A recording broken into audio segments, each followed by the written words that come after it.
Quizás te has preguntado por qué no te hace caso tu crush. Y la respuesta es de que repites una frase que Sócrates jamás dijo.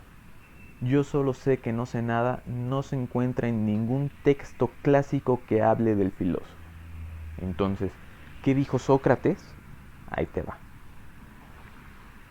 Eso se encuentra en la Apología. Yo no he adquirido este renombre por otra razón, el de ser sabio, que por cierta sabiduría. ¿Qué sabiduría es esa? La que, tal vez, es propia del hombre, pues en realidad es probable que yo sea sabio respecto a esta. Estos, de los que hablaba hace un momento, quizás sean sabios respecto a una sabiduría mayor que la propia de un hombre, o no sé cómo calificarla. Hablo así porque yo no conozco esa sabiduría. De estas palabras creo que se desprenden dos cosas. Uno, que Sócrates no era un ignorante, como lo quiere pintar la frase que se le atribuye erróneamente. Y dos, que si habla de una sabiduría propia del ser humano, entonces puede que exista otra clase de sabiduría. Con respecto al primer punto, Sócrates no era un ignorante porque evidentemente sabía cosas y por eso era capaz de hacer preguntas coherentes al poeta, al político y al artesano. La coherencia radica en un saber previo, pues, de la materia. Con respecto al segundo punto, me parece que este es el eje central o uno de los ejes centrales del diálogo apología. Sócrates, la sabiduría de Sócrates, pues, radicaba en que sabía en que él, en tanto que hombre, tenía que ser partícipe de la sabiduría que es propia del hombre. ¿Y qué es el hombre? Pues es un ser mortal. En contraste está el Dios.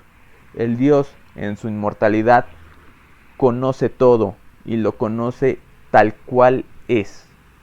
El ser humano puede aproximarse a la cosa, pero no llega a conocer las cosas como son, o como lo diríamos, lo en sí. A final de cuentas lo conoce en su modo de ser hombre. Y repito, eso solamente es apenas una aproximación a las cosas. El Dios lo conoce todo tal cual es. ¿Y por qué digo esto? Bueno, aquí, en este tomo que reúne bastantes diálogos, está la apología. Y quiero leer por qué digo estas cosas. ¿Ok? Sí, profesor. Bueno, ahí te va. Es probable, atenienses, que el Dios sea sabio, que el Dios en realidad sea sabio, y que en este oráculo diga que la sabiduría humana es digna de poco o de nada. Este oráculo es el que quiere decir que Sócrates es el hombre más sabio. Y parece que o sea, el Dios, habla de Sócrates, se sirve de mi nombre poniéndome como ejemplo, como si dijera, es el más sabio el que de entre vosotros, hombres, conoce como Sócrates que en verdad es digno de nada respecto a la sabiduría. Aquí está claro. El Dios quiere decir que en contraste con su sabiduría que él tiene, la sabiduría del ser humano es poca. No es digna de tener los alcances que tiene Dios. ¿Y por qué pasa esto? Porque cuando Sócrates fue a cuestionar al político, al artesano y al poeta, en su interés por entender lo que quiso decir Dios en el oráculo que lo asignó como el hombre más sabio, se dio cuenta que cuando los cuestionaba a estas personas, que no fueron a cualquiera personas, fueron los hombres más excelentes de esas disciplinas, de esos quehaceres, no fue con cualquier artesano, no fue con cualquier poeta de 3 pesos, ni con cualquier político. Fue con los meros, con los más chingones, pues. Cuando los cuestionaba, estos tres hombres, en ese afán de ser excelentes en lo que hacían, creían ser sabios en cosas que ya no les competía, que ya se salían de la esfera de lo que es el artesano, del quehacer político y del poeta, de la poesía, pues.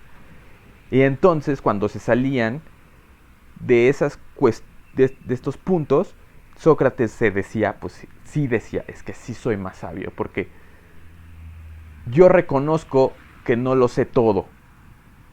Por ejemplo, no sé si la muerte es algo bueno o malo para el ser humano.